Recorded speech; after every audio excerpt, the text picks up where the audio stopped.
A cena que você está vendo não é de um filme de terror. Não é a encenação de um pesadelo. Essa filmagem é real. É de uma câmera de monitoramento instalada no quarto de dois irmãos. No vídeo, vemos um garotinho de 4 anos de idade ser retirado da cama onde dormia por um invasor. Esse terror real, além de acelerar os nossos batimentos cardíacos, de esfregar na nossa cara a maldade humana, haja vista tudo o que aconteceu depois desse vídeo, ele nos ajuda a compreender o significado de insólito, raro, incomum, anormal, extraordinário ou o que não se apresenta de maneira habitual. Mencionamos isso pois o caso que iremos relatar no episódio de hoje se encaixa à perfeição dentro desta definição. Falaremos sobre o rapto de Cash Gernon, um menininho norte-americano de 4 anos, um caso chocante por 3 razões. O menino foi retirado da cama enquanto dormia. O crime foi registrado pelas câmeras internas da residência e o sequestrador retornou 2 horas depois para levar o irmão gêmeo de Cash. Os detalhes e o desfecho desse pesadelo insólito da vida real é o que o episódio de hoje nos reserva. Eu sou o Marco, sejam todos muito bem-vindos ao Insólito. Já sabe, né? Curte, comenta e compartilha o nosso conteúdo com quem possa se interessar. Sua participação aqui torna o canal possível. Somente com seu engajamento, o canal tem ali meios para sobreviver e ficar ativo, tá bom? Eu conto com a colaboração de cada um de vocês aí que curtem o trabalho aqui do Insólito. Fechado? Então é isso. Já pega o seu café, uma aguinha ou até mesmo um chá para quem é jainista e vamos aos fatos.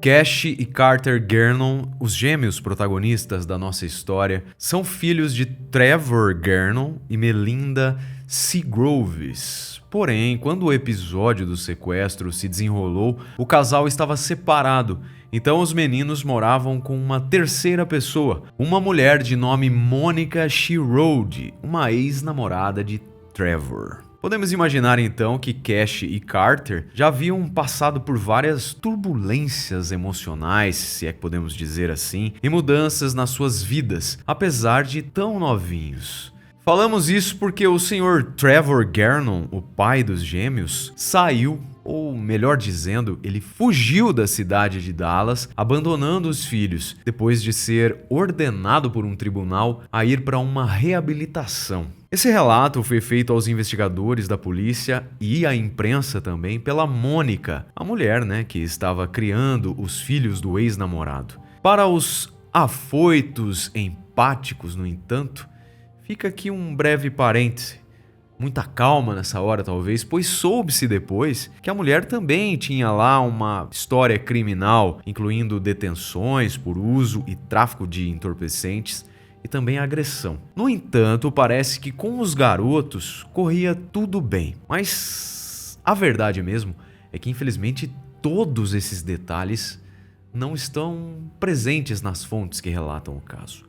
No entanto, prosseguimos. E Trevor acumulava um histórico de várias prisões, incluindo uma acusação de agredir o próprio pai em 2018, crime pelo qual ele cumpriu mais de 2 meses de prisão. E que essa informação fique aí guardadinha na cabeça de vocês, pois lá no final ele dá um depoimento que depois vocês aí conjugando com isso que é relatado, ele cumpriu pena por isso, Eu quero saber a opinião de vocês sobre o posicionamento do sujeito lá no final do caso, tá bom? Enfim, em 2022, pesava sobre ele também um mandado em aberto por ele não ter comparecido ao tribunal em março pelo crime de posse de drogas. Ou seja, ele era um foragido da justiça.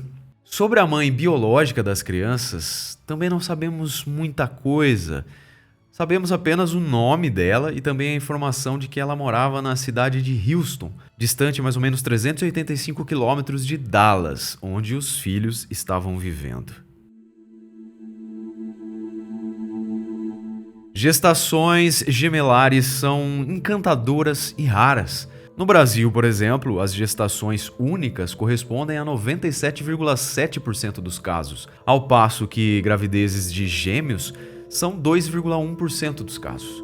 E também os casos de trigêmeos ou mais bebês na mesma gravidez representam apenas 0,05%. Sem dúvida, uma alegria para os pais, apesar, claro, da trabalheira dobrada, né? Então, que os gêmeos têm uma conexão super especial entre eles, todo mundo já sabe. Mas conforme estudos de uma universidade italiana, esse estudo observou que a partir da 14ª semana de gestação é que os bebês começam ali a interagir entre si. E alguns agora devem estar se perguntando aí o porquê dessa derivada, né, no tema, apenas para refletirmos sobre as consequências emocionais do crime que relatamos.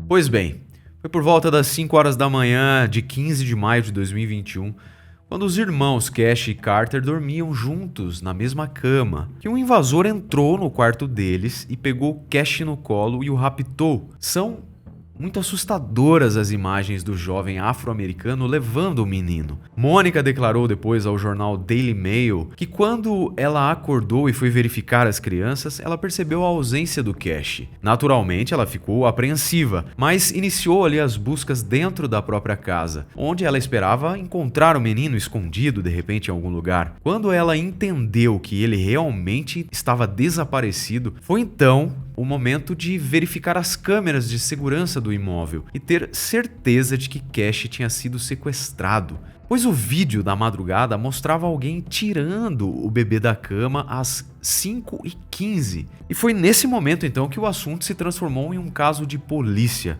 O raptor era Darren Brown, de 18 anos de idade. E como depois explicou Mônica, Darren olhou para o menino por 1 minuto e depois o pegou. Ela ainda declarou que assistiu incrédula às imagens várias vezes. O mais desesperador disso, disse a mulher entre lágrimas, foi que ela conhecia o criminoso. Este rapaz, o Darren, era amigo dos filhos adolescentes da mulher. Apenas 2 dias antes, em 13 de maio, ele havia estado socialmente na residência dos Sherrod, ou seja, na casa da mulher.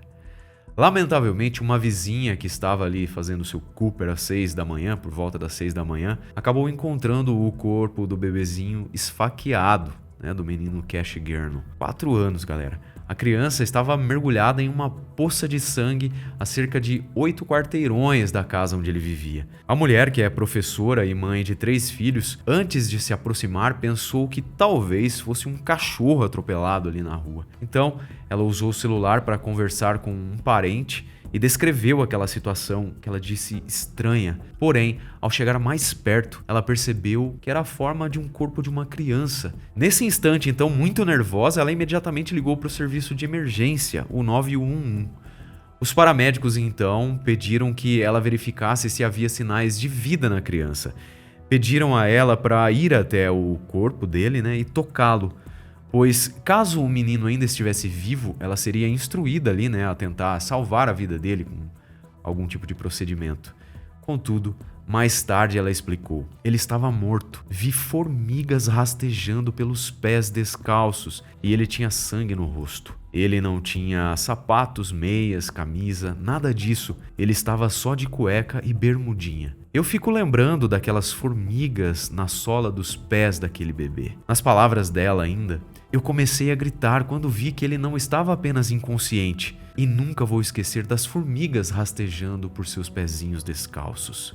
Enfim, a senhora Square, sobrenome da mulher que avistou aí a criança, mesmo chocada com aquela situação terrível, violenta, da morte de um anjo, permaneceu ao lado do corpo de Cash até os policiais chegarem, assumirem a situação e removerem o cadáver. A preocupação dela era que nenhum animal se aproximasse da criança e que mais ninguém da vizinhança se envolvesse. Simultaneamente, às 7h30, as imagens das câmeras de segurança flagraram o Darren novamente na casa de Mônica, se aproximando de Carter, o irmãozinho gêmeo de Cash, que ainda dormia. Aparentemente, daquela vez, o rapaz se assustou com algum barulho que ele ouviu na casa, então ele retornou para a sala levando somente um cobertor e depois saiu da residência de mãos vazias. Como já antecipamos com a identificação imediata do raptor e suspeito do assassinato de Cash Gernon, o rapaz Darren Brown foi preso. Os policiais envolvidos disseram que estavam chocados com a morte violenta do menino. Então, logo que o suspeito foi detido na prisão do condado de Dallas, a fiança foi estabelecida em $750 mil, dobrando pouco tempo depois. Foram encontradas também manchas de sangue no moletom, nos tênis do cara e também nos óculos de Darren. Assim, submetidos aos testes de DNA, os resultados comprovaram que aquele sangue era do menino, a vítima, de assassinato. Ou seja, para os investigadores, esses itens recuperados durante uma busca na casa do suspeito, mais as imagens gravadas, contavam o que havia acontecido e quem era o responsável. Porém, após o interrogatório e o início do processo, 2 médicos, um contratado pela defesa e o outro pela acusação, realizaram exames diversos e, por fim, consideraram o acusado dos crimes incompetente para ser julgado por homicídio. O sujeito tinha 18 anos, certo? Eu não sei muito bem o histórico de vida dele, lamentavelmente isso não consta nas fontes. Pelo menos não em detalhes, né? Mas do nada o cara simplesmente assassina uma criança de 4 anos, tem a audácia e a frieza assustadora e desumana de voltar à casa para tentar fazer o mesmo com o irmão da vítima. Certamente ele devia estar perturbado mesmo, endemoniado, vai saber, né? Mas daí a dizer que o cara é mentalmente incapaz, é meio que o sistema de leis aí batendo cabeça, vocês não acham? Eu apostaria aí que é uma tentativa de fazer o sujeito se livrar da pena capital. Mas fato é que teria que analisar melhor aí todo o histórico de vida dele, né, para saber se esse suposto problema de saúde mental aí é recente ou algo inato nele. Vamos ver. Fato é que o parecer do juiz federal, o Chapman, foi o de interromper indefinidamente a ação judicial. Darren recebeu então um encaminhamento para ser tratado no North Texas State Hospital System, que é uma instituição de propriedade do estado do Texas para cuidado da saúde mental dos pacientes internados. Embora não seja uma instalação de segurança máxima, o hospital é vigiado, os edifícios permanecem constantemente trancados e o acesso é muito limitado. E ali o Darren deverá permanecer em tratamento até ele ser considerado competente para o seu julgamento. No caso dele, se fosse julgado, ele corria sério risco de ser condenado à morte. Lá. A incompetência então significou que ele era incapaz de entender o processo judicial ou colaborar com a sua própria defesa, o que também impediria a sua execução caso ele recebesse a pena máxima. Mesmo que a incompetência não indicasse insanidade mental, ou seja, o réu conhecia, ter cometido os atos criminosos, mas argumentava que ele não sabia diferenciar o certo do errado. Sua defesa também trouxe a público seus problemas de saúde mental, a esquizofrenia, a ponto de ele ouvir vozes imaginárias durante a execução dos crimes. Os antecedentes criminais do rapaz foram comunicados à polícia apenas após o rapto e morte de Cash. Contudo, envolviam invasão de outra casa no mesmo bairro 3 meses antes, quando ocorreu a agressão a um homem de 70 anos e a tentativa frustrada, felizmente, de arrebatamento de uma menina de somente 2 anos de idade, a neta do senhor agredido. Esse episódio aí foi bem dramático, com o rapaz entrando na casa e remexendo no armário, até o proprietário pegar uma faca e ameaçá-lo, né, para ele sair. Mas, logo depois de Darren ficar do lado de fora do imóvel, ele retornou e começou a chutar a porta. O homem, então, cometeu o erro de abrir a porta. Foi nesse momento que ele recebeu um soco no meio do rosto. Assim, o rapaz novamente entrou e pegou no colo a netinha do homem, que dormia no sofá da sala. Então, ele se encaminhou para a lavanderia, na parte de trás da casa. Para recuperar a netinha, o avô precisou usar de toda a sua energia. Imagina, um homem de 70 anos. Darren ainda deu outro soco no rosto do homem e saiu correndo pela porta dos fundos. Esse senhor aí também disse aos investigadores que encontrou o agressor depois de 2 semanas no supermercado Walmart, ocasião na qual o rapaz lhe pediu desculpas, dizendo que estava arrependido por invadir a casa dele e tentar levar a neta. O proprietário da casa havia decidido na época não apresentar queixa à polícia. Mas como assim, velho? Como assim, meu? O cara agrediu o sujeito, né? Pegou a neta dele com a clara intenção de fazer alguma maldade com ela. Cara, pra mim é surreal, velho. Não tô acreditando nisso. Devia ter denunciado o cara, né? E aqui talvez responda aquela pergunta que eu fiz, né? Será que esse parafuso aí do cara já tava solto há muito tempo? Ou foi um negócio ali recente, né? Porém, galera, com a morte do Cash Gernon, ele mudou de opinião e registrou o episódio ao perceber, né, que o seu caso também poderia ter chegado a um final trágico. Por isso, no dossiê do Darren Brown foram acrescentadas as acusações de roubo e lesão a uma pessoa idosa. Essa perspectiva assustadora de um estranho invadir sorrateiramente uma casa, mesmo com a presença dos seus moradores, e levar crianças debaixo do braço, parece até coisa de contos de fadas, lendas urbanas, concordam? Sei lá vocês, né? Mas é fácil ficarmos paranoicos quando pensamos o quanto somos vulneráveis quando dormimos. Quem lembra aqui, inclusive, do caso da família Van Breda, todos atacados enquanto dormiam? Pois é, salvo engano, né? Aliás, eu fiz esse vídeo aqui em 2021, mas pelo que eu me lembro, um dos filhos lá da família atacou os pais, o irmão, enquanto eles estavam dormindo. E o caso emblemático aqui do Brasil também é o da Suzane, né? Muito bem, galera. Os vizinhos da Mônica, ou seja, a mulher que cuidava, né, dos gêmeos, foram solidários com ela e deram aos investigadores algumas imagens surpreendentes gravadas nas proximidades da casa dela. Foi um tal José Alvarado que viu algo que lhe arrepiou os cabelos na nuca. Um vídeo de 10 semanas antes do pequeno Cash ser executado a facadas.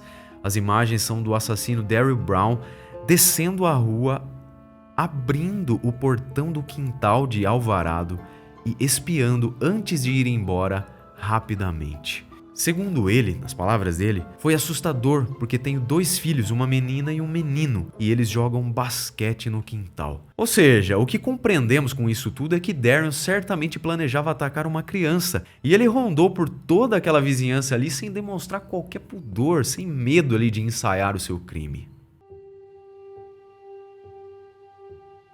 O pai de Cash, que como vocês se lembram, era um fugitivo da justiça, após perder o filho dessa maneira tão trágica, postou nas redes sociais uma mensagem de vídeo pedindo desculpas por tê-lo deixado na casa, de onde ele acabou sendo sequestrado e esfaqueado até a morte. O homem se disse arrependido da decisão de deixar os filhos com Mônica. Essa escolha que fiz com as melhores das intenções teve um resultado horrível e eu paguei o preço doloroso pelo meu julgamento. Agora tenho que viver com isso todos os dias e nunca mais vou me perdoar ou acordar desse pesadelo. Veja bem, ele também pediu perdão a Melinda, a mãe e aos avós dos gêmeos.